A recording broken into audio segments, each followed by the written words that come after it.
শুনছেন গল্প স্বল্প 107 FM রেইনবোতে। গল্প স্বল্প, গল্প স্বল্প। গল্পের সব চরিত্র কাল্পনিক, বাস্তবের সঙ্গে এর কোনো রকম মিল সম্পূর্ণ কাকতালীয়। কারোর সংবেদনশীলতাকে আঘাত করা আমাদের উদ্দেশ্য নয়। এই গল্পে অপরাধ ও সহিংসতার উল্লেখ রয়েছে, যা শুধুমাত্র সাহিত্যিক উদ্দেশ্যে লেখা। কোনো ধরনের অপরাধমূলক কার্যকলাপকে সমর্থন বা উৎসাহিত করা আমাদের উদ্দেশ্য নয়। 107 FM রেইনবোতে গল্প স্বল্পতে আজ শুনবেন রাজা ভট্টাচার্যের লেখা চাবিকাঠি রহস্য। লেখক রাজা ভট্টাচার্যের জন্ম 1971 সালে হাবড়ায়। কলকাতা বিশ্ববিদ্যালয় থেকে বাংলা নিয়ে স্নাতকোত্তর করে শিক্ষকতার পেশায় যুক্ত। লেখকের কয়েকটি উল্লেখযোগ্য প্রকাশিত গ্রন্থ: দ্বারকানাথ, পরাধীন দেশের রাজপুত্র, রাজা রামমোহন প্রথম পদাতিক, লক্ষণ চরিত মানস, জলে জঙ্গলে পাহাড়ে প্রভৃতি। তিনি লিখেছেন আহির ভৈরবে ইশতেহার, খড়কুটোর মতো কাব্যগ্রন্থ। অনুবাদ করেছেন মেঘদূতম, দ্য অ্যালকেমিস্ট ইত্যাদি। আজকের গল্প রাজা ভট্টাচার্যের লেখা চাবিকাঠি রহস্য। গল্প পাঠে অর্ণব, বিহু, বাসু, আত্রেয়, অর্পণ, সোমক, শুক্লা, সুদীপ্ত ও উজ্জ্বল। গল্পের সূত্রধার সৌমি। শুরু হচ্ছে রাজা ভট্টাচার্যের লেখা চাবিকাঠি রহস্য। শপিং মলের ব্যাগেজ কাউন্টার থেকে ব্যাগটা যখন নিচ্ছি, ঠিক তখনই মুন্নাদি বলল, আমার ব্যাগটাও নিয়ে নে ভাই বুবলাই। নিজে নে, তোর ঝোলাটার ওজন 20 কিলো। বললাম বটে, আবার ব্যাগটা তুলেও নিলাম। ইট পাটকেল আছে ব্যাগে, তাই না রে? তুই নির্ঘাত প্রমোটারদের ইট সাপ্লাইয়ের ব্যবসা শুরু করেছিস। তোর সত্যিকারের কল্পনা শক্তি আছে বুঝলি। সাহিত্যের লাইনে গেলে তোর ভবিষ্যৎ উজ্জ্বল। Very good. বলে ঝোলাটা কাঁধে আর প্যাকেটটা হাতে নিয়ে রওনা দিল। তুই 3 রকম চানাচুর কিনলি, আমি দেখেছি। পাশাপাশি হাঁটতে হাঁটতে বললাম, আমাকে 3টেই টেস্ট করাবি কিন্তু। কচু দেবো তোকে। জোর পায়ে রাস্তা পার হলো মুন্নাদি। একটা ব্যাগ তুলতে হিমশিম খেয়ে যাচ্ছিস। 4টে না 5টে মাত্র বই আছে, তাই তুলতে পারছিস না। মিনিমাম 10টা। আজ ফুচকার দাম তুই দিবি। মিথ্যে কথা বলা শাস্তি।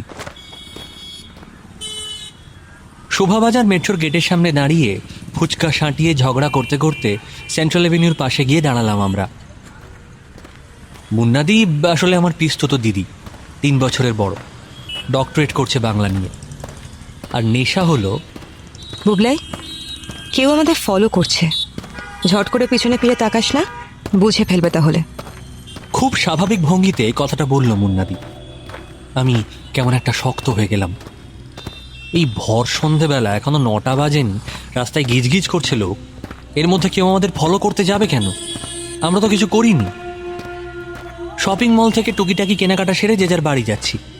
আর মুন্নাদি বা এই ভিড়ের মধ্যে সেটা বুঝলো কি করে? আর একটু এগিয়ে আমাদের রাস্তা আলাদা হবে, রাইট? মুন্নাদি নির্বিকারভাবে সিগন্যালের দিকে তাকিয়ে বলে চলেছে। আমি বিকে পাল ধরে এগোবো, তুই ডাইনে ঢুকবি কুমোরটুলির দিকে। রোজকার রাস্তাঘাট নতুন করে বোঝাচ্ছে কেন মুন্নাদি?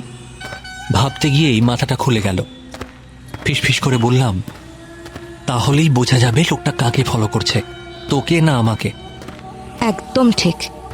যাকেই করুক, অন্যজন ঘুরে এসে লোকটার পিছু নেব। ক্লিয়ার? একদম। কম দিন হলো না মুন্নাদির পাশে দাঁড়িয়ে ভয়ঙ্কর সব অপরাধীদের সঙ্গে টক্কর দিচ্ছি। এইসব এখন আমার বাঁ হাতের খেল। রাস্তা পেরিয়ে মুন্নাদি আহিরি টোলার দিকে ঢুকে গেল। আমি কয়েক সেকেন্ড দাঁড়িয়ে থেকে মোড়ের মাথার দোকানটায় ঢুকলাম। আর চোখে দেখলাম মুন্নাদি একবারও পেছনে না তাকিয়ে গটগট করে হেঁটে যাচ্ছে। কেউ ওর পেছন পেছন হাঁটছে না। 2টো চকলেট কিনে বেরিয়ে এসে আমিও হাঁটা শুরু করলাম। ডেফিনেটলি আমারই পিছু নিয়েছে কেউ। কি করেছি আমি? এইবার আমি ডান দিকে ঢুকলাম। রবীন্দ্র সরণি দিয়ে এগিয়ে আবার বাঁদিক, নন্দরাম সেন স্ট্রিট। এবার ফাঁকা সরু রাস্তা। পেছনে কেউ হাঁটছে, পায়ের শব্দ পাচ্ছি। ঘাড়ের লোম খাড়া হয়ে উঠেছে আমার। ছোটবেলা থেকে ক্যারাটে শিখছি, কেউ কিছু করতে এলে। বাড়ির গেট খুলে ঢুকলাম, তারপর গেটটা বন্ধ করার ছুতোয় ঘুরে দাঁড়ালাম। গেটের সামনে দিয়ে হেঁটে যাচ্ছে একটা লোক, পরনে ব্লু জিন্স আর হলুদ টি শার্ট, মাঝারি গড়ন। 1 সেকেন্ডের জন্য আমার দিকে তাকিয়ে যেমন হাঁটছিল, গুনগুন করে গান গাইতে গাইতে হেঁটে বেরিয়ে গেল সোজা। তখন শুধু খেয়াল করলাম লোকটার গোঁপ আছে, তার মাঝখানটা নেই। যাচ্ছে চলে, কোথায় ফলো? এমনি এদিকে কোথাও যাচ্ছে লোকটা। আমি বারান্দায় উঠে কলিং বেলটা বাজাতে না বাজাতেই মুন্নাদি উঠে এলো। গোয়েন্দাগিরি করে করে তুই আজকাল ঝোপে ঝাড়ে বাঘ দেখছিস? দূর, এমনি একটা লোক গঙ্গার দিকে চলে গেল, ফলো না ছাই। ফলোই করছিল রে, আমি শিওর। কি করে এতটা শিওর হচ্ছিস শুনি? লোকটা মলের বাইরে থেকে তোর পিছু নিয়েছিল, রাস্তা পেরোনোর পর থেকে। মলের সামনে একটা পুলিশের গাড়ি দাঁড়িয়েছিল, খেয়াল করেছিলি? কই না তো। এনিওয়ে, আমরা রাস্তা পেরিয়ে এদিকে আসার মিনিট 2 পর থেকেই লোকটা আমাদের, মানে এখন বুঝতে পারছি তোকে, তোর পিছু নিয়েছিল। মুন্নাদি, ওটা হাতিবাগান চত্বর। আমরা গ্রে স্ট্রিট ধরে হাঁটছিলাম, তখন সন্ধ্যে 9টা। কয়েক হাজার লোক হাঁটছিল রাস্তা দিয়ে, সবাই আমাকেই ফলো করছিল। তাদের মধ্যে একজনও আমাদের ফুচকা খাওয়া শেষ হওয়ার জন্য অপেক্ষা করেনি, পাশ দিয়ে যে যার কাজে চলে গিয়েছিল। এই মরেছে, এই লোকটা দাঁড়িয়েছিল পেট্রোল পাম্পের সামনে। তারপর আমরা যখন সেন্ট্রাল এভিনিউ পার হয়ে শোভাবাজার স্ট্রিট ধরলাম, লোকটাও রাস্তা পেরোলো। তারপর আমাকে ছেড়ে তোর পিছন পিছন চললো। আমি একটা দোকানে ঢুকে ফালতু ফালতু একটা চকলেট কিনলাম, আমিও 2টো চকলেট কিনেছি। আর ইতিমধ্যে লোকটা আমাকে পেরিয়ে রবীন্দ্র সরণিতে ঢুকে গেল তোর পিছন পিছন। ফলে এবার লোকটার সামনে তুই, পিছনে আমি। কি মুশকিল, লোকটা তো কিছু করলোই না। বাড়িটা চিনে নিয়ে বেরিয়ে গেল। তোর চেহারা দেখে একা কিছু করার সাহস পায়নি মনে হয়। 5.5 ফুটের হাইটের সাদামাটা চেহারা নিয়ে এর বেশি ঝুঁকি নেওয়াটা উচিত বলে মনে করেনি। যাকে, আমি চললাম, তুই ফ্রেশ হয়ে নে। আমাদের বাড়িটা খুব পুরনো, আদ্যিকালের দোতলা বাড়ি। তেতালার ছাদের চিলেকোঠার ঘরটা হায়ার সেকেন্ডারি পাশ করার পর আমি দখল করে নিয়েছিলাম। বিশাল ঘরটা, প্রবলেম একটাই, ছাদের একেবারে অন্য প্রান্তে বাথরুম। চেঞ্জ করে ছাদ পেরিয়ে বাথরুমের দিকে যেতে গিয়ে হঠাৎই চোখ পড়ে গেল রাস্তায়। সাদা জিন্স আর লাল শার্ট পরা একটা লোক ওপরের দিকে তাকাতে তাকাতে হেঁটে যাচ্ছে গলি দিয়ে। আমি ছাদের পাঁচিলটার পাশে গিয়ে দাঁড়ানোয় আচমকা চোখাচোখি হয়ে গেল। পরক্ষণেই হালকা পায়ে বেরিয়ে গেল লোকটা। সেই 1 সেকেন্ডের মধ্যেই আমার মনে হলো লোকটার গোঁফের মাঝখানটা নেই।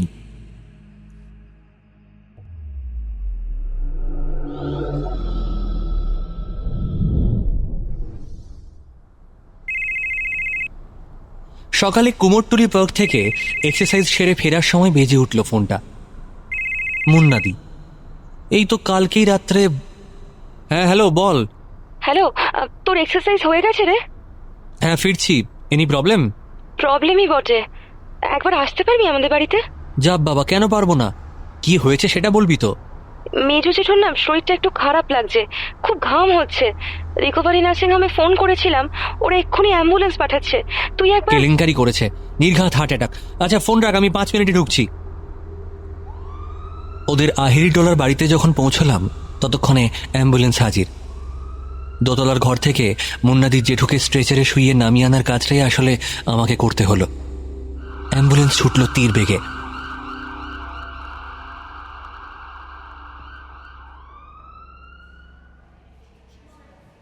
ভর্তি করার কিছুক্ষণ পরেই অবশ্য ডাক্তারবাবু আমাদের ডেকে বললেন, না, ভয়ের কিছু নেই, স্ট্রোক নয়, হার্টের কন্ডিশন ঠিকই আছে। আসলে ওই সুগার ড্রপ করেছিল। তবে আমার মনে হয় আজকের দিনটা একটু অবজারভেশনে থাকা ভালো। বাড়ি কোথায় আপনাদের? কাছেই, আহিরিটোলা। তাহলে তো কোনো অসুবিধা হওয়ার কথা নয়। বিকেলে এসে একবার বরং দেখে যাবেন। যদি সব ঠিক থাকে তো কাল সকালে ডিসচার্জ নিয়ে নেবেন। একটু ওয়েট করে যান, বরং 2-1টা রিপোর্ট এখনই এসে পড়বে। জেঠুকে ওপরে কেবিনে রেখে আমরা নেমে এলাম নিচে। এখানে একটা ক্যাফে আছে ভাই, কফি খাই। আর যদি কিছু। কথাটা শেষ করতে পারল না মুন্নাদি। একটা হই হই ছুটে আসছে এদিকেই। জায়গাটা এমনিতেই ভালো না, হলো কি আবার? সরে আয় সামনে থেকে।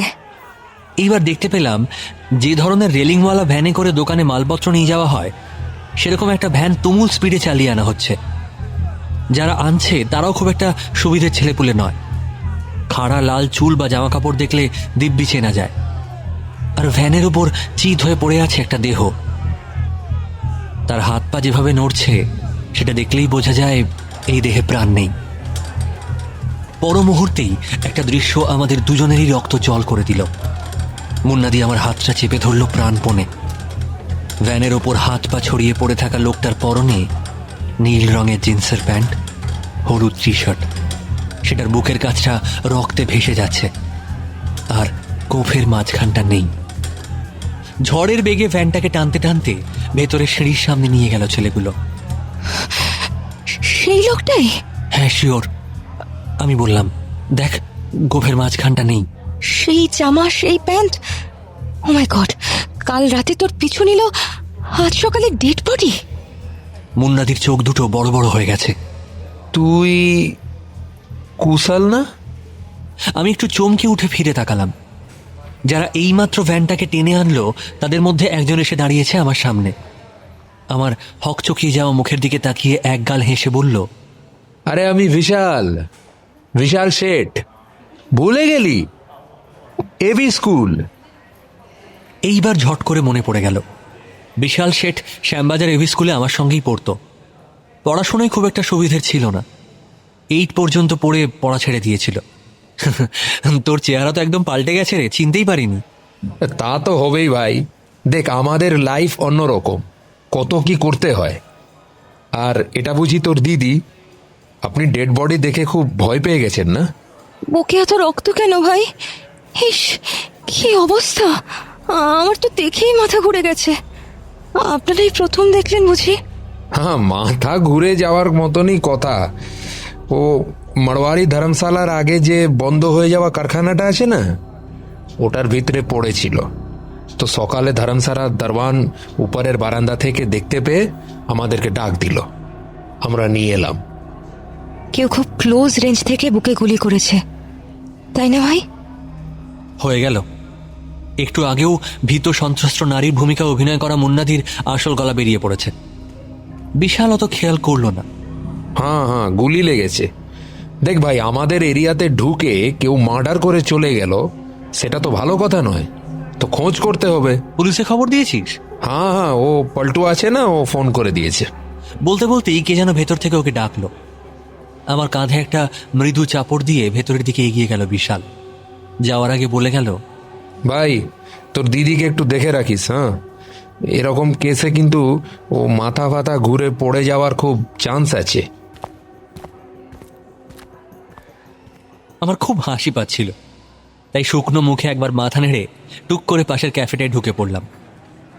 মুন্না দিয়া আমার সঙ্গে। আমাকে একটু দেখে রাখতে বলে দিয়েছে, কিন্তু কফির দামটা দিয়ে দি। ইন্টেলি সিরিয়াল কিলারের কেসের সময় আমার বমি হয়ে গিয়েছিল ডেড বডি দেখে। কফি খাইয়েছিলি তুই? মুন্নাদি হেসে ফেলে বসলো চেয়ারে। তারপর 2টো কফি অর্ডার করে আমার দিকে তাকিয়ে বলল, আচ্ছা শোন, তুই একদম 100% শিওর সেই লোকটা? এবার আমি কেমন কনফিউজড হয়ে পড়লাম। দেখ, লোকটাকে দেখেছি সাকুল্যে 2বার। দুবার? দুবার কখন দেখলি? বাড়ির সামনে দিয়ে বেরিয়ে গেল, হয়ে গেল, আবার ফিরে এসেছিল নাকি? কথাটা বলার আগেই এইসব হয়ে গেল তো। ভুলে গেছি। বোঝো কাণ্ড। কখন দেখা হয়েছিল? দেখা হয়নি, দেখে ফেলেছিলাম। ঘরে ঢুকে তারপর বাথরুমে যাওয়ার সময় দেখলাম লোকটা আমাদের বাড়ির সামনে দিয়ে যাচ্ছে। ড্রেস চেঞ্জ করে এসেছিল, এবার একেবারে চোখাচোখি হয়ে গিয়েছিল। মানে লোকটা ঠিক তখনই উপরের দিকে তাকিয়েছিল। তুই তো নিশ্চয়ই ছাদের পাঁচিলের উপর দিয়ে দেখেছিস। সে তো বটেই। আমি যেহেতু লোকটার পিছনে ছিলাম তাই খুব ভালো করে মুখটা দেখতে পাইনি, কিন্তু জামা কাপড়, দেহের গড়ন। এই সময় বাইরে একটা পুলিশের জিপ এসে দাঁড়ালো। ক্যাফের বাইরের দিকে দেওয়ালটা কাঁচের, তাই রাস্তা দেখা যাচ্ছে। বাবা, পুলিশ একেবারে তৎপর হয়ে উঠেছে দেখছি। মাঝবয়সী যে ভদ্রলোক ড্রাইভারের পাশের সিট থেকে নেমে এলেন, তিনি অবশ্য আমাদের চেনা। ফিসফিস করে মুন্নাদিকে বললাম, শুভজিৎ বাবুকে পাঠিয়েছে। সেটাই কি স্বাভাবিক নয়? থানার সবচাইতে কাজের মানুষ তো ইনি। কিন্তু তুই ফিস করছিস কেন বলতো?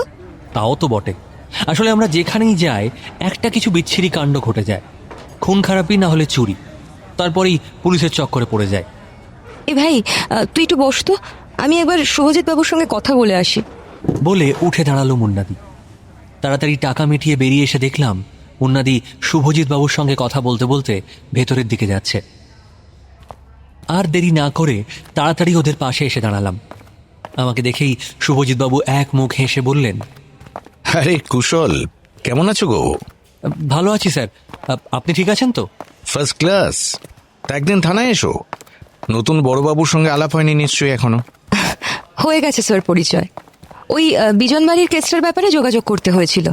ঠিক এই কথাটা বলার সময় আমরা পড়ে গেলাম বিশালের মুখোমুখি। ও এবার সত্যিই বিশাল একটা হাঁ করে মুন্নাদির দিকে তাকিয়ে রইল। কোলাপসেবল গেটটা বন্ধ করে দেওয়া হয়েছে ইতিমধ্যেই। দুজন কনস্টেবল সেখানে দাঁড়িয়ে আছে। অফিসারকে দেখে স্যালিউট করে গেটটা খুলে দিল। আরে এসো অদ্রিজা, এসো এসো। বললেন শুভজিৎ বাবু। আমি আর চোখে একবার বিশালের দিকে তাকিয়ে টুক করে ঢুকে পড়লাম গেটের ভেতরে। কিছু একটা গোলমেলে ব্যাপার আছে স্যার। গতকাল একেবারে নিশ্চিতভাবেই এই লোকটাই বুবলাইয়ের মানে কুশলের পিছু নিয়েছিল। আমরা হাতিবাগান থেকে ফিরছিলাম, আগাগোড়া লোকটা ভাইয়ের পিছন পিছন গিয়েছে। আর আজ কথাটা শুনে শুভজিৎ বাবু ভুরু কুঁচকে বললেন, তোমরা কি এই মার্ডারের খবর পেয়েই নার্সিংহোমে এসেছিলে নাকি? না স্যার, আমার এক রিলেটিভ ভর্তি হয়েছেন আজ সকালে। তাকে ভর্তি করে নিচে নেমে দাঁড়িয়েছি, এমন সময় দেখি ছেলেরা একটা ভ্যানে করে বডি নিয়ে আসছে। দেখেই চিনতে পারলাম। এতক্ষণে বুঝলাম। যাই হোক, তোমরা কি আরেকবার দেখতে চাও? না থাক, দাঁড়াও এখানে। আমরা বারান্দায় দাঁড়িয়ে রইলাম। শুভজিৎ বাবু সবুজ পর্দা সরিয়ে ঢুকে গেলেন পাশের ঘরটায়। এই বিশাল খুব ঘাবড়ে গেছে, তুই এত ড্রামা করিস না। অবলা নারী না ভাবলে অতগুলো খবর দিত চটপট। তারপরেই দেখলো সেই অবলা নারী, যার একটু আগেই রক্ত দেখে মাথা ঘুরে গিয়েছিল, সে এখন পুলিশের সঙ্গে কথা বলতে বলতে ডেড বডি দেখতে যাচ্ছে। ছি, আমি আর বন্ধু বান্ধবদের কাছে মুখ দেখাতে পারবো না। এই তো তোর বন্ধুদের ছিরি। আরে না না, পড়তি বংশের ছেলে, এককালে সত্যিই শেঠ ছিল। এই সময় পর্দা সরিয়ে ঘরটা থেকে বেরিয়ে এলেন শুভজিৎ বাবু। Nothing much to inform. খুব কাছ থেকে গুলি করা হয়েছে। হ্যাঁ, সেটা তো জামার উপর বারুদের দাগ দেখিয়ে বোঝা যাচ্ছে। এগুলো তোমাকে আলাদা করে বলার সত্যি কোনো মানে হয় না। সম্ভবত শেষ রাতের দিকে খুনটা হয়েছে। তারপর খুব ভালো করে সার্চ করা হয়েছে ডেড বডির পকেট টকেট। বুক পকেটের নিচের দিকে সেঁটে যাওয়া এক টুকরো কাগজ বাদ দিলে একেবারে পরিষ্কার। আচ্ছা, কাগজটা কি আপনার কাছে রয়েছে? না, ফরেন্সিক টিম বডি দেখার আগে আমি খুব বেশি ডিস্টার্ব করতে চাইলাম না। তুমি বরং বিকেলের দিকে আমাকে একবার ফোন করে নিও, কেমন? ওকে স্যার, এবার আমরা দৌড়ই। জেঠু রিপোর্ট দেখে দুজনেরই আজ ইউনিভার্সিটি যেতে হবে। প্রায় 10টা বাজে। এরপর সত্যিই দেরি হয়ে যাবে। আমার 11টা থেকে ক্লাস আছে। মুন্নাদিরও কি সব জরুরি দরকার আছে, কালকেই বলছিল। জোর পায়ে হাঁটা লাগালাম দুজনেই। রবীন্দ্র সরণিতে ওঠার আগে শুধু মুন্নাদিকে বললাম, এই বিকেলে কিছু জানতে পারলে আমাকে ফোন করিস কিন্তু। এই মন দিয়ে পড়তো, রেজাল্ট যদি খারাপ হয় না, মেজো মামা তোর গোয়েন্দাগিরি ঘুচিয়ে দেবে। কথাটা খুব একটা মিথ্যে বলেনি। আমি প্রায় ছুটতে লাগলাম বাড়ির দিকে। পরপর 3টে ক্লাস হওয়ার পর জানা গেল ডিএস স্যার আসবেন না। বাড়ি ফিরে এলাম। কাকিমা দরজা খুলে একটু অবাক হয়ে বলল, কি রে, ভর দুপুরে ফিরে এলি যে? আড্ডা মারার মতো একজনকেও খুঁজে পাসনি? আমি আর কথা না বাড়িয়ে বিরক্ত হয়ে এসে নিতে পা রাখলাম। আমিও যে সিরিয়াসলি পড়াশোনা করতে পারি সেটা এরা কেউ বিশ্বাস করতেই রাজি নয়। ছাদে উঠে নিজের ঘরের দরজাটা খুলতে গিয়ে কেমন একটা খটকা লাগলো। যতদূর মনে পড়ছে ছিটকিনিটা আমি তুলে দিয়ে গিয়েছিলাম। তালা অবশ্য কোনো কালেই দিয়ে বেরোই না। বাড়ি ভর্তি লোক, তালা দিতে যাব কোন দুঃখে।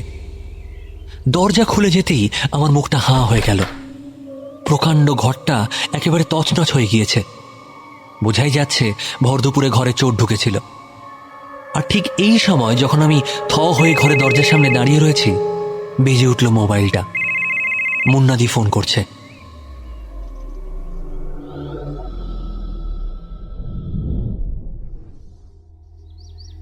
তুই ঘর থেকে বেরোলি কটায়? দরজার সামনে দাঁড়িয়ে জিজ্ঞেস করলো মুন্নাদি। ওর ভুরু কুঁচকে গেছে। অভ্যেস মতো 2 আঙুলে চেপে ধরেছে ধারালো চিবুক। এই ধর 10:40 নাগাদ। তালা দিয়ে যাসনি নিশ্চয়ই? কবে দিই? সেই এতগুলো লোক বাড়িতে, চিলেকোঠার ঘর, তালা দিবি বা কেন?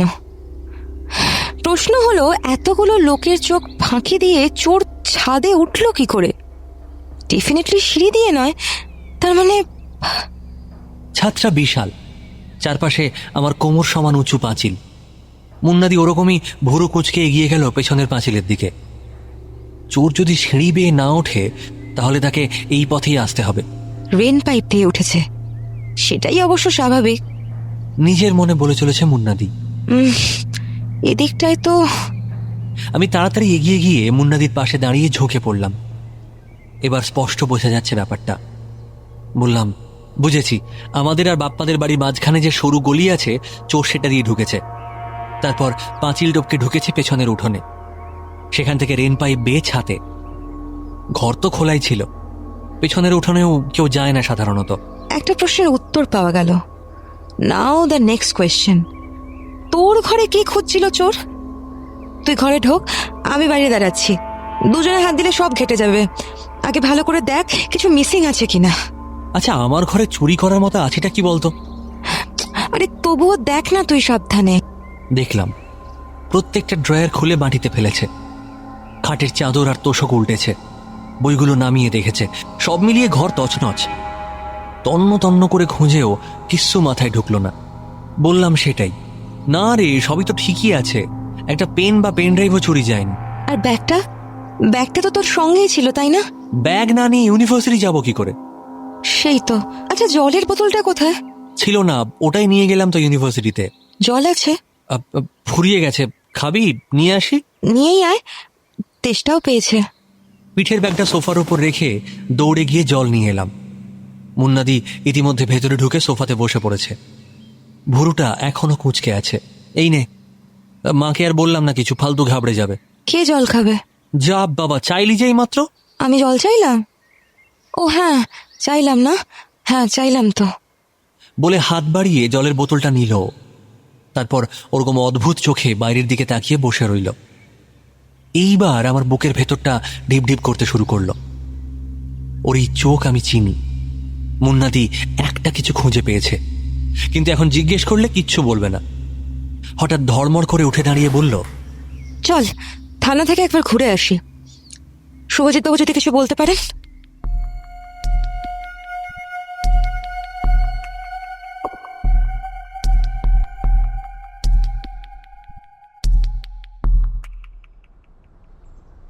বটতলা থানার বাইরে ডিউটি অফিসারের জায়গাটা। ডান দিকে ওসির রুম, মাঝখান দিয়ে ঢুকে গেছে একটা সুড়ঙ্গ, তার দুপাশে পরপর ঘর। সেরকমই একটা ঘরে আমাদের জন্য অপেক্ষা করছিলেন শুভজিৎ বাবু। এক গাল হেসে বললেন, আরে এসো অদ্রিজা, কুশল এসো। স্যার, কিছু পাওয়া গেল? Anything important? না, হয় পকেটে কিছু ছিলই না, নইলে মার্ডারার সবকিছু বের করে নিয়েছিল। একটা কাগজের কথা বলেছিলেন, বুক পকেটে ছিল? ও হ্যাঁ, একটা কাগজ পাওয়া গেছে বটে, খাতার পাতা থেকে ছেঁটে নেওয়া। একটু রক্ত লেগে গেছে, আমি ফটোকপি করে রেখেছি, দাঁড়াও। কাগজটা বের করে শুভজিৎ বাবু এগিয়ে দিলেন মুন্নাদির দিকে।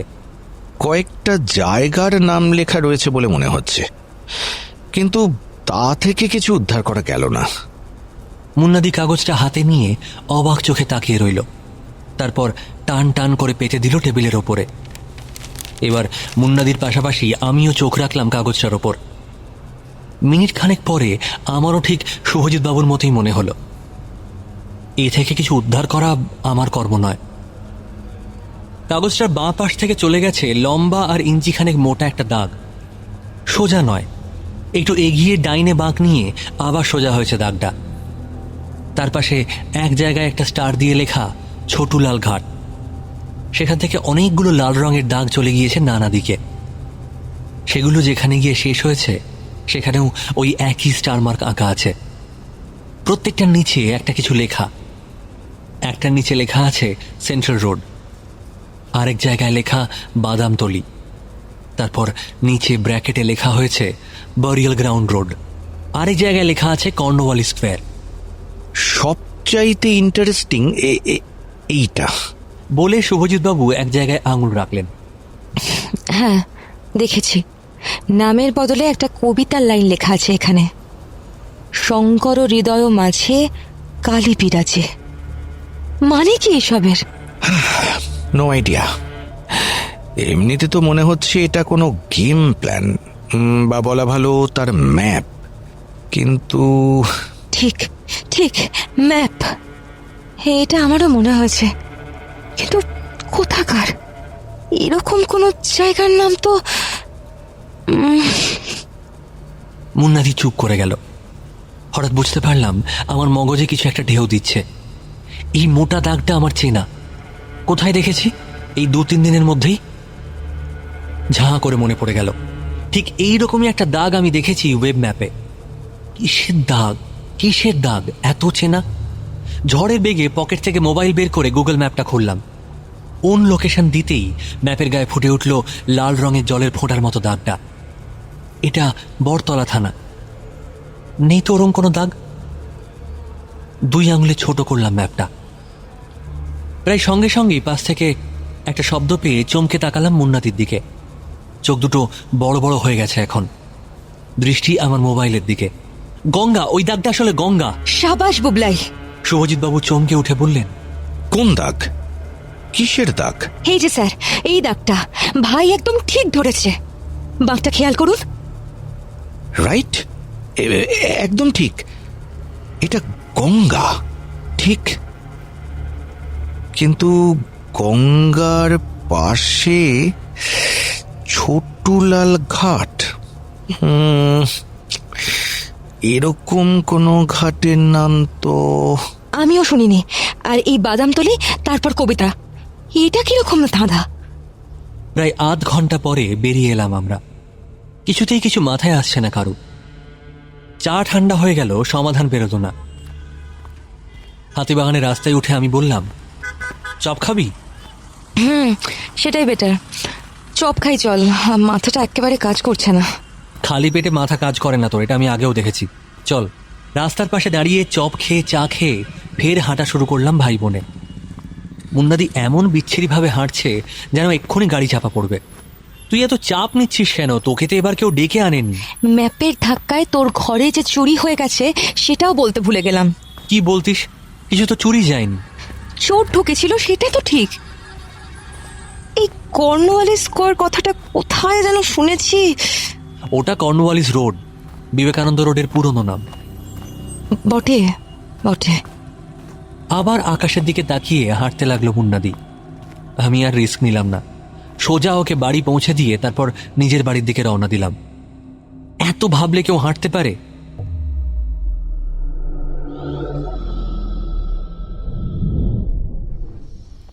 সন্ধে হয়ে গেছে বেশ কিছুক্ষণ আগে। আমাদের গলিটা শুনশান হয়ে গেছে যথারীতি।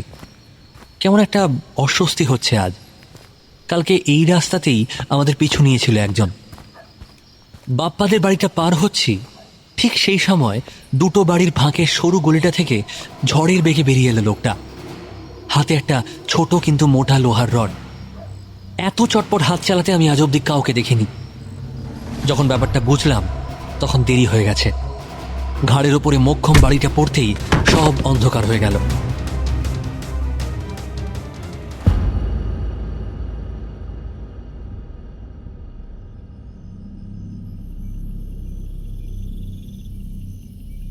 এটা আমার ঘর নয়, একটা খুব পুরনো বাড়ির অংশ। নোনা ধরা ইটের দেওয়াল, কোনো জানালা নেই। টিমটিমে একটা বাল্ব জ্বলছে। মেঝেটা ভিজে। সেই মেঝেতে উপুড় হয়ে শুয়ে আছি আমি। কেন এভাবে ভিজে মেঝেতে শুয়ে আছি আমি? কথাটা মাথায় আসতেই ধড়মড় করে উঠে বসতে গেলাম। আর সঙ্গে সঙ্গে চোখের সামনে লাল নীল তারা দেখতে পেলাম। ঘাড়ে অসহ্য ব্যথা। মাথাটা ঘুরে গেল বাঁই করে। আবার মুখ থুবড়ে মেঝেতেই পড়ে গেলাম। আর ঠিক তখনই খুলে গেল সামনের দরজাটা। একটা লোক ঘরে ঢুকলো। আমি শুধু পা দুটো দেখতে পাচ্ছি। পেছন ফিরে দরজায় ছিটকিনি লাগিয়ে দিল লোকটা। এবার সাবধানে হাতের ওপর ভর দিয়ে আস্তে আস্তে উঠে বসলাম। আর পরক্ষণেই আমার সামনে এসে পড়ল একটা কিছু। কয়েক সেকেন্ড তাকিয়ে থাকার পর চিনতে পারলাম ওটা আমার ইউনিভার্সিটি নিয়ে যাওয়ার ব্যাগটা। ছুরি দিয়ে ফালা ফালা করে কাটা হয়েছে সেটাকে। এর মধ্যেও নেই।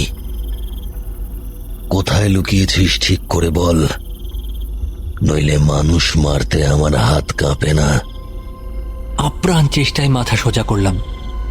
মাঝারি হাইটের অসম্ভব বলিষ্ঠ একটা লোক দাঁড়িয়ে আছে আমার ঠিক সামনে, মুখে মাস্ক, তবু কেমন চেনা চেনা লাগছে।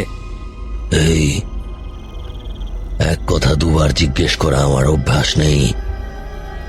চাবিটা কোথায় লুকিয়েছিস বল। গলাটা বরফের মতো ঠান্ডা। কিসের চাবি? আমি কেন লুকোতে যাব? অসম্ভব দুর্বল গলায় বললাম কথাটা। এরকম অভিজ্ঞতা আমার এর আগে হয়নি। ভোর সন্ধ্যাবেলা আমার বাড়ির সামনে থেকেই লোকটা আমাকে তুলে নিয়ে এসেছে। এটা চিনিস? এইবার আমার সর্বাঙ্গ শক্ত হয়ে গেল। টিমটিমে আলোতেও বোঝা যাচ্ছে এটা একটা পিস্তল, কিন্তু এরকম লম্বাটে নলওয়ালা পিস্তল আমি কখনো দেখিনি। তোর ঘরে নেই, ব্যাগে নেই, জামা প্যান্টের পকেটে নেই। ওই মেয়েটাকে দিয়েছিস? ঠিক করে বল, লাস্ট চান্স দিচ্ছি একটা। এইবার লোকটা পিস্তলটা তুলে ধরল আমার দিকে, নিশানা আমার দুই ভুরুর মাঝখানে। লাস্ট চান্স, বল চাবিটা কোথায় লুকিয়েছিস?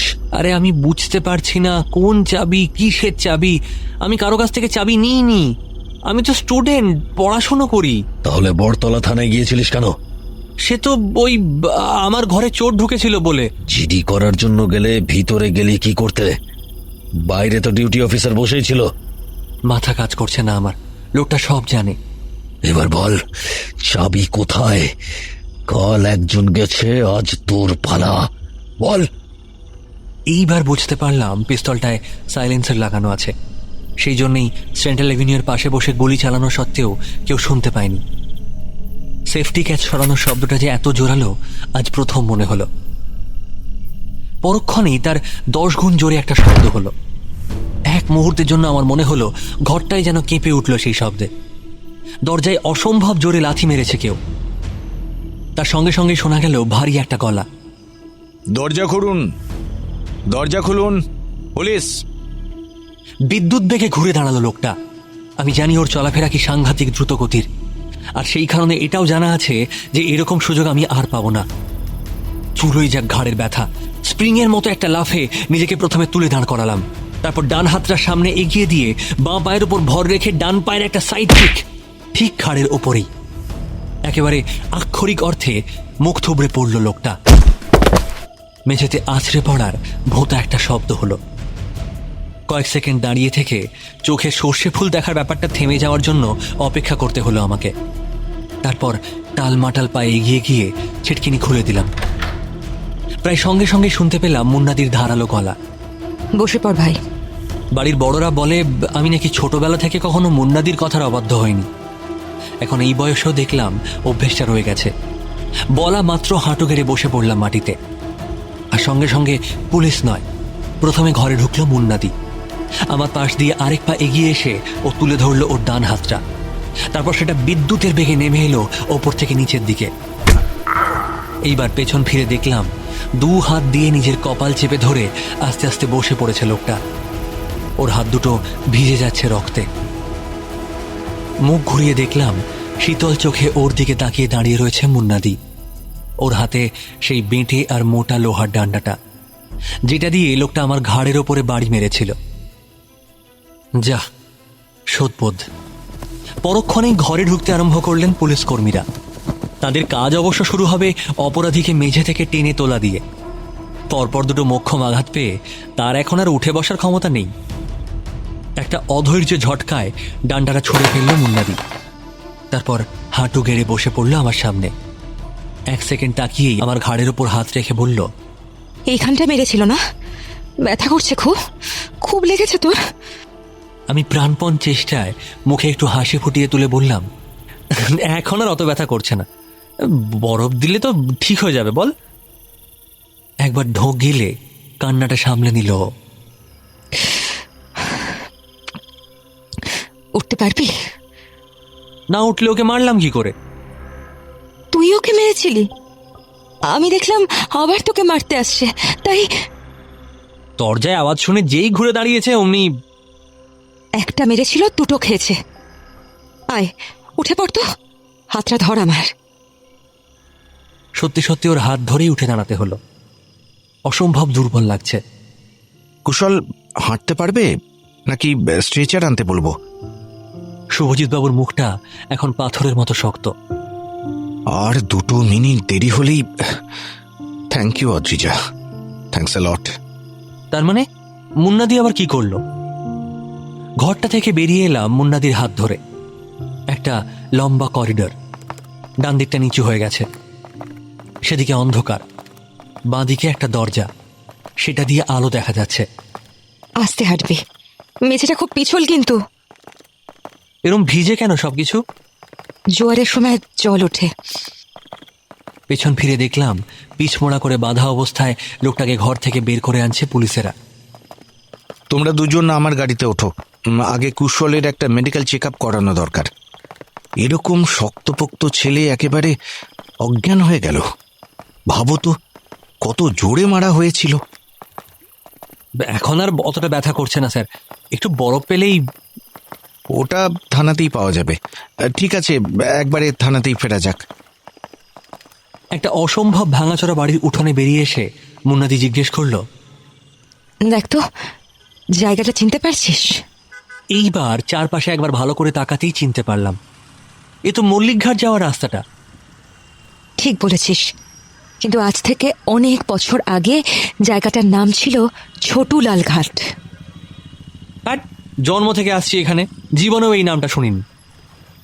বলতে বলতেই থমকে গেলাম আমি। না, শুনেছি নামটা, এই কোথায় শুনলাম রে? শুনিসনি, পড়েছিস। ডেড বডির বুক পকেটে যে কাগজটা ছিল তাতে লেখা ছিল।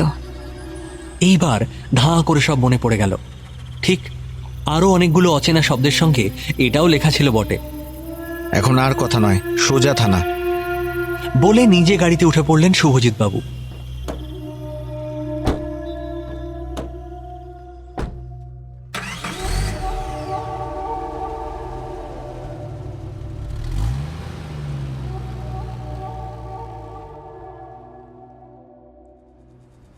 একটু কমেছে ব্যথাটা?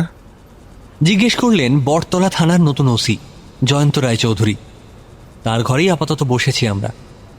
মুন্নাদি ক্রমাগত আমার ঘাড়ে বরফ ঘষে চলেছে একটা রুমাল জড়িয়ে। অনেকটাই কমে গেছে স্যার, ও শুনছে না বলে আমি করুণ চোখে তাকালাম মুন্নাদির দিকে। চাটা গরম গরম খেয়ে নাও, আর একটু ভালো লাগবে। এবার আপনি বলুন অত্রিজা, আপনার কথা শোনার জন্যই বসে আছি আমরা সবাই। হাতের রুমালটা আইস বক্সের মধ্যে নামিয়ে রেখে সোজা হয়ে বসলো মুন্নাদি। তারপর বলল, এবার লোকটাকে নিয়ে আসুন স্যার, নইলে সব কথা বের করা যাবে না। ওসির চোখের ইশারায় বেরিয়ে গেলেন এক ভদ্রলোক। একটু পরেই ফিরে এলেন, সঙ্গে সেই লোকটা। আর লোকটাকে ঢুকতে দেখে আমার মনে হলো আমি এবার অজ্ঞান হয়ে যাব। এই লোকটাকে তো আমি সকালেই একটা ভ্যানের ওপর মৃত অবস্থায় পড়ে থাকতে দেখেছি। আমার যে এরকমই একটা রিয়াকশন হবে সেটা আন্দাজ করতে পেরে মুন্নাদি আগে থেকেই আমার হাতটা চেপে ধরে বলল, এ সে নয়। ওই দুর্বল অবস্থাতেও আমি প্রায় চেঁচিয়ে উঠলাম, নয় মানে? সেই লোকটাই তো, সকালে দেখেছি, এর মধ্যে চিনতে পারবো না? কয়েক সেকেন্ড অসম্ভব ঘৃণার সঙ্গে লোকটার দিকে তাকিয়ে মুন্নাদি বলল, না, চিনতে পারছিস না তুই। পারার কথাও নয়, তুই যাকে দেখেছিলি এ তার ভাই। তারপর কয়েক সেকেন্ড চুপ করে থেকে যোগ করল, চমচ ভাই। আমার মুখটা হাঁ হয়ে গেল। আইডেন্টিক্যাল টুইন, খুব বিরল বলা যায় না। আমি নিজেও এরকম অন্তত দুজোড়া ভাই বোনকে চিনি। আমি বলে উঠলাম, আমিও চিনি রুদ্রনীল আর স্বপ্ননীল, আমার বন্ধু। একটা প্রকাশনা চালায় ওরা। সাধারণত যমজ ভাই বোনদের মধ্যে সাংঘাতিক টান দেখা যায়, আইডেন্টিক্যাল টুইন হলে তো তার থেকেও বেশি। আর এই লোকটা। থেমে গেল মুন্নাদি, যেন যা বলতে চাইছে সেটা ওর মুখ থেকে বেরোচ্ছে না। কয়েক সেকেন্ড চুপ করে থেকে আবার বলল, আর এই লোকটা ওর যমজ ভাইকে খুন করেছে। মাথা নিচু করে দাঁড়িয়েছিল লোকটা। এবার তাকে বসিয়ে দেওয়া হলো ভেতরের কোণার একটা চেয়ারে, মাথায় বড় একটা ব্যান্ডেজ। ওভাবে নয়, গোড়া থেকে খুলে বলো অদ্রিজা।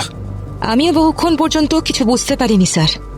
এখনো যে সবটা বুঝছি তা নয়, কিন্তু এই লোকটা যদি বাকি কথাগুলো বলে দেয় তাহলেই গল্পটা পরিষ্কার হয়ে যাবে। এইবার একবার চোখ খুলে মুন্নাদির দিকে তাকালো লোকটা। সেই চোখের দৃষ্টি দেখলে বুকের রক্ত হিম হয়ে যায়। খাঁটি খুনির চোখ যাকে বলে। সত্যি মুন্নাদি কয়েক সেকেন্ড দেরি করলে আমার বাঁচার কোনো আশা ছিল না আজ। কোত্থেকে শুরু করব জানি না। আচ্ছা বেশ, গতকাল সন্ধ্যে থেকেই শুরু করা যাক। আমার ভাই কুশল আর আমি একটা শপিং মল থেকে বেরোনোর সময় বুঝতে পারি এই লোকটা। ঠিক এই সময় ওসির চেম্বারের রিভলভিং দরজাটা সশব্দে খুলে গেল। সেখানে এসে দাঁড়ালেন জেলা পুলিশের খাকি ইউনিফর্ম পরা একজন অফিসার। ভদ্রলোক বোধহয় জয়ন্তবাবুর দিকে তাকিয়ে কিছু একটা বলতে যাচ্ছিলেন। তার আগেই তার চোখ দুটো বড় বড় হয়ে গেল। প্রায় চেঁচিয়ে উঠে বললেন, কমল ধরা পড়ে গেছে। এটা কমল না বিমল? সেটা অবশ্য একমাত্র এই লোকটাই বলতে পারবে। আর আপনি বোধহয় চন্দননগরের আইসি সমরেশ চন্দ। আর আপনি নিশ্চয়ই অদ্রিজা চৌধুরী, যার সঙ্গে সন্ধ্যাবেলায় কথা হলো। নমস্কার, ভেতরে আসুন। একমাত্র আপনিই ওদের আগে দেখেছেন। হ্যাঁ, সেটাও এক মুহূর্তের জন্য। চন্দননগর এসবিআই থেকে পালাচ্ছিল বাইকে চেপে। ধারালো চোখে কোনায় বসে থাকা লোকটার দিকে একবার তাকিয়ে সমরেশ বললেন, হ্যাঁ, তাও চিনতে ভুল হবে না। এটা হয় কমল নয় বিমল, তাদের মধ্যে কোনো একজন। সেটা অবশ্য কনফার্মলি বলতে পারবো না। আমি কমলাক্ষ বসাক। এইবার মুখ খুলল লোকটা, থমথমে চেরা গলা। যে মরে গেছে তার নাম ছিল বিমলাক্ষ। ওকে মেরে দিলি কেন? তোর নিজের ভাই ছিল তো, যমজ ভাই। বকরা নিয়ে ঝামেলা হয়েছিল। সব টাকা মেরে দেওয়ার তালে ছিল, মাথা খারাপ হয়ে গেছিল ওর। গতকাল কি হয়েছিল? এর উত্তর অবশ্য আমার কাছে রয়েছে। গতকাল বিমল আমার সামনে পড়ে গিয়েছিল হাতিবাগানে একটা শপিং মলে। চিনতে পেরেই এক দৌড়ে বেরিয়ে গেল। আমি সিভিল ড্রেসে ছিলাম। দৌড়ে বেরিয়ে আসতে আসতে দেখি হাওয়া। এইবার সব বুঝতে পারছি। আপনি ওর পিছু নিয়েছিলেন দেখে মাথা গুলিয়ে গিয়েছিল বিমলে। ভেবেছিল ধরা পড়লে চাবির অর্ধেকটা আপনার হাতে পড়ে যাবে। কিসের চাবি? এরকম মাঝখান থেকে এলোমেলো ভাবে বললে। এবার সব ঠিক আছে, একদম মিলে গেছে। ওকে ফাইন, গোড়া থেকে বলছি। এরা দুই ভাই খুব বনেদে বাড়ির ছেলে। খুব সম্ভবত এরা যখন বড় হচ্ছে ততদিনে সব গেছে। পুরনো বাড়িটা ইটের পাঁজা হয়ে গেছে। ওদিকে ভাঁড়ে মা ভবানী। আমাদের এই দিকটায় এরকম ফ্যামিলি প্রচুর। একদিকে বড়দের মুখে কোটির কোটি টাকার গল্প, আর এদিকে খাওয়াই জোটে না। এই বৈপরীত্য থেকে বোধহয় এদের মধ্যে এরকম অপরাধ প্রবণতা তৈরি হয়েছিল। প্রথমে দুই ভাই মিলে ছোটখাটো চুরি টুরি করে হাত পাকিয়েছিল, তারপর মারিত গন্ডার লুটিত ভান্ডার। এক্ষেত্রে ভান্ডার বলতে ব্যাংক। ঠিক তাই, শুরু হলো প্ল্যান মাফিক ব্যাংক ডাকাতি। ঠান্ডা মাথায় ছক কষে অলরেডি অন্তত 4টে ব্যাংকে ডাকাতি করেছে এরা। প্রায় 2 কোটি টাকা। কি ঠিক বললাম তো কমল? মুন্নাদির চোখ ঘুরে গেছে কোনায় বসা লোকটির দিকে। বড় বড় চোখে তাকিয়ে আছে লোকটা। বুঝতে পারছে না মুন্নাদি কোন মন্ত্র বলে সব জেনে ফেলল। তার মানে এই যে পরপর ব্যাংক ডাকাতিগুলো হচ্ছিল সব এরা দুই ভাই মিলে করেছে। এই কাগজটা দেখুন স্যার, আগাম প্ল্যান করাই ছিল কোথায় কোথায় ডাকাতি করা হবে। শুধু চালাকি করে নাকি হয়তো সিম্পলি উদ্ভট খেয়ালে লোকেশনের পুরনো নামগুলো লিখেছিল ওরা। বোধহয় এটাও এক ধরনের বনেদিয়ানা। পুরনো নাম? কোন জায়গার? এসব নাম তো কখনো শুনিনি। শুনবেন কোত্থেকে? কোনোটা 150 বছর, কোনোটা 200 বছর আগে বদলে গিয়েছে। ওগুলো হলো কোডে লেখা ব্রাঞ্চের নাম। সেন্ট্রাল রোড হলো হ্যারিসন রোডের আসল নাম, এখন যার নাম Mahatma Gandhi road. Cornwallis square হলো আজকের হেঁদুয়া। তেমনি ফরেস্ট ডাঙ্গাকে আজ আমরা চিনি চন্দননগর নামে। বোঝো কাণ্ড। কিন্তু যেটা দেখে আমি ব্যাপারটা বুঝতে পারলাম সেটা হলো ওই বাদামতলি। ওখানে ব্র্যাকেটে বুরিয়াল গ্রাউন্ড রোড লিখে ভুল করে ফেলেছিল ওরা। গোরস্থানে যাওয়ার রাস্তাটার নাম যে আজ পার্ক স্ট্রিট, সেটাই প্রথম মনে পড়ে গেল। আর সেই সূত্র ধরেই বাকিগুলো। তারপর মনে পড়ল গত মাস দুয়েকের মধ্যে এর প্রত্যেকটা জায়গায় একটা করে ব্যাংক ডাকাতির ঘটনা ঘটেছে। শুভজিৎ বাবু বিভিন্ন থানায় ফোন করে সেগুলোকে কনফার্ম করলেন। তারপর বুঝলাম যেখান থেকে দাগগুলো শুরু হয়েছে সেটাই এদের ডেরা, ছোটুলাল ঘাট, আজকের মল্লিক ঘাট। এটা ধরতে পারাটাই আমার প্রাণ বাঁচিয়েছে। তার মানে বোঝার সঙ্গে সঙ্গেই মুন্নাদি পুলিশ নিয়ে দৌড়েছিল ঝড়ের বেগে। দাঁড়াও দাঁড়াও, এই ছড়াটার মানে কি? শঙ্কর হৃদয় মাঝে কালী বিরাজে। বাংলা 1110 সালে শঙ্কর ঘোষ নামক এক ভদ্রলোক ঠনঠনিয়া কালীবাড়ির আজকের মন্দির আর মূর্তি তৈরি করে দিয়েছিলেন। কবিতাটা মন্দিরের গায়ে লেখা আছে। খুব সম্ভবত কবিতায় শঙ্কর শব্দটার মানে শিব, এবং এই শঙ্কর ঘোষ দুজনকেই বোঝাচ্ছে। বাপরে, তার মানে এটা বোঝাচ্ছে ঠনঠনে কালীবাড়ি এলাকার কোনো একটা ব্যাংক। গত 7ই ডিসেম্বর ব্যাংকল কলেজ স্ট্রিটের ব্যাংকের ডাকাতির ঘটনাটা এরাই ঘটিয়েছিল স্যার। ঠনঠনে কালীবাড়ি থেকে মোট 130 মিটার দূরে। মাই গড! কিন্তু চাবি, কিসের চাবি সেটা? মল্লিকঘাটের কাছের ওই বাড়ির দোতলায় একটা আদ্যিকালের সিন্ধুক আছে। তার চাবিটা দুভাগে ভাগ করা যায়। সেকালের জমিদারির সিন্ধুক, এক ভাগ হয়তো জমিদারের কাছে থাকতো, আর আরেক ভাগ নায়েবের কাছে, যাতে নায়েব কখনো একা সিন্ধুক খুলে টাকায় হাত দিতে না পারে। এইবার বুঝেছি, এরা চাবি দুভাগ করে এক একজন এক একটা অংশ রেখে দিয়েছিল। বিমলের কাছে যে টুকরোটা ছিল সেটাও ঢুকিয়ে দিয়েছিল আমার ব্যাগে। একদমই তাই। রাত্রিরে পোড়ো কারখানার চত্বরে বসে তাই নিয়ে দুই ভাগের মধ্যে তুল কালাম ঝগড়া হয়ে গেল। কমল কিছুতেই বিমলের কথা বিশ্বাস করতে পারল না। ভাবলো ও ইচ্ছে করে চাবি লুকিয়ে রেখেছে, বাকিটা বানিয়ে বানিয়ে বলে সব টাকা নিয়ে পালিয়ে যাবে। রাগের মাথায় গুলি চালিয়ে দিল পয়েন্ট ব্ল্যাঙ্ক রেঞ্জ থেকে, আর বিমল ওখানেই পড়ে মরে গেল। নিজের ভাইকে মেরে ফেললি হতভাগা, হ্যাঁ? নিজের ভাইকে মেরে ফেললি? তুই কি মানুষ? অসম্ভব তীব্র ঘৃণার সঙ্গে বলে উঠলেন শুভজিৎ বাবু। হঠাৎ হাওমাও করে কেঁদে উঠল এতক্ষণ শক্ত হয়ে বসে থাকা লোকটা। মাথাটা গুলিয়ে গিয়েছিল স্যার। এতগুলো টাকা জীবনে দেখিনি। হঠাৎ কেমন মনে হলো মিথ্যে কথা বলছে। আমাকে বাড়িটা দেখিয়ে দিয়েছিল, ছেলেটাকেও, তাও বিশ্বাস করতে পারলাম না। রাগের মাথায় আমাদের বাড়ির সবার স্যার রাগ খুব বেশি। ওটা আমাদের বংশের রোগ। বংশের গুমর এদের কখনো যায় না। বিমল ওকে কুশলের বাড়িটা চিনিয়ে দিয়েছিল। দুপুরে সেই ঘর সার্চ করলো, চাবি পেল না। তখন মাথায় বাড়ি মেরে ওকে অজ্ঞান করে গাড়িতে তুলে নিয়ে চলে গেল নিজের বাড়িতে। ভেবেছিল হয় ওর পকেটে নয় ব্যাগের মধ্যে থাকবে, কিন্তু সেখানেও পাওয়া গেল না। কিন্তু তুই তো বললি ব্যাগের মধ্যেই ছিল। ছিলই তো, রেন কভারের কাপটার মধ্যে। তোর ঘরে যখন কিছু পাওয়া গেল না, তোকে জল আনতে পাঠিয়ে আমি ওটা বের করে নিয়েছিলাম। বলে কাঁধের ঝোলাটা থেকে একটা অদ্ভুত জিনিস বার করলো মুন্নাদি। সত্যি একটা চাবির নিচের দিক এটা। বাকিটা ইতিমধ্যেই ওর পকেট থেকে বেরিয়েছে। বাকি অংশটা উনি এগিয়ে দিলেন মুন্নাদির দিকে, আর ও দুটোকে এক জায়গায় করে প্যাঁচ কষে লাগিয়ে ফেলতেই তৈরি হয়ে গেল একটা প্রায় 6 ইঞ্চি লম্বা লোহার আস্ত চাবি। এইবার এই চাবি দিয়ে পোড়ো বাড়ির সিন্ধুক খুলে ফেললেই পাওয়া যাবে ব্যাংক ডাকাতির সমস্ত টাকা। কিন্তু তুমি সব বুঝলে কি করে?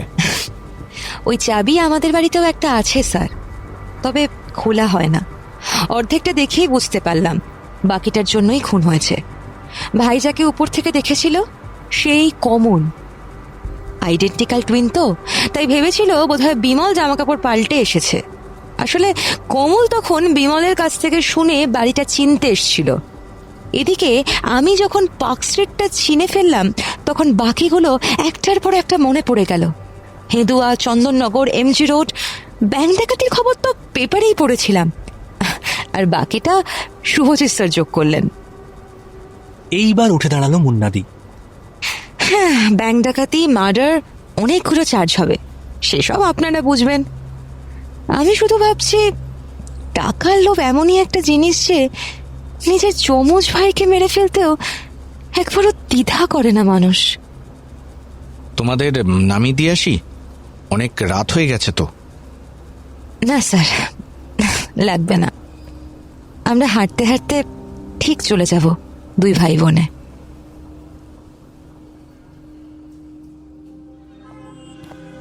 আমার হাতটা ধরে হাতিবাগানের দিকে হাঁটছিল মুন্নাদি। হঠাৎ নিজেকে কেমন একটা ভাগ্যবান মনে হলো। আমিও ভাই, কিন্তু আমার জন্য আমার দিদি একজন খুনের মুখোমুখি হতেও দ্বিধা করে না। আমার কোটি টাকার কোনো দরকারই নেই আসলে।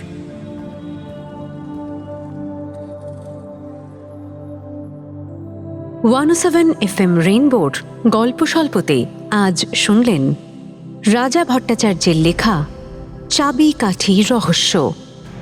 বিভিন্ন চরিত্রে মুন্না, বিহু, বুবলাই, অর্ণব, বিশাল, আত্রেয়, ডক্টর, অর্পণ, পুলিশ সোমক, কাকিমা শুক্লা, আইসি সুদীপ্ত, ওসি উজ্জ্বল এবং কমলের ভূমিকায় বাসু। গল্পের সূত্রধার সৌমি। সমগ্র পরিকল্পনা ও পরিচালনা শুভদা। সহকারী পরিচালক পায়েল চ্যাটার্জি। শুনলেন গল্প স্বল্প। শুধু রেডিওতে নয়, গল্প স্বল্প শুনুন ইউটিউবেও।